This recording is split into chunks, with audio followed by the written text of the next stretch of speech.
এই ধরনের জটিল ভগ্নাংশ থাকলে আপনারা কিভাবে করবেন? দেখুন গুণ রয়েছে, তাই না? আসুন কিভাবে করবেন। দেখুন এখানে কি রয়েছে, 2 এর 3, 5 এর 7, 2 এর 3টাকে তুলুন, জাস্ট উল্টে দিন, 5 এর 7 রয়েছে, 7 এর 5 করে দিন। এবার আমরা কি করব, দেখুন সরাসরি গুণ করুন।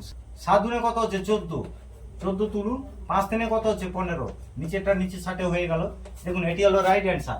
এরপরটা এখানে কি করবেন, দেখুন এখানে এই সংখ্যাটাকে ভেঙে নেবেন। প্রথমে 3 এর 4 গুণিতক 5 এর 2 রয়েছে, জাস্ট উল্টে দিন, 2 এর 5 করে দিন।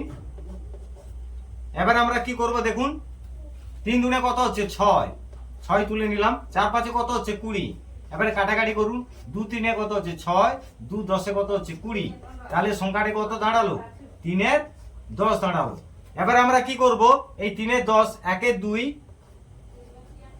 গুণিতক 3 এর 10 সংখ্যাটিকে তুলব। এবারে আমরা কি করব, সরাসরি দেখুন 3 একে কত হচ্ছে 3, আর এখানে দেখুন 10 গুণে কত হচ্ছে 20। এটি হলো রাইট অ্যান্সার। কেমন লাগলো কমেন্টে জানান তাড়াতাড়ি।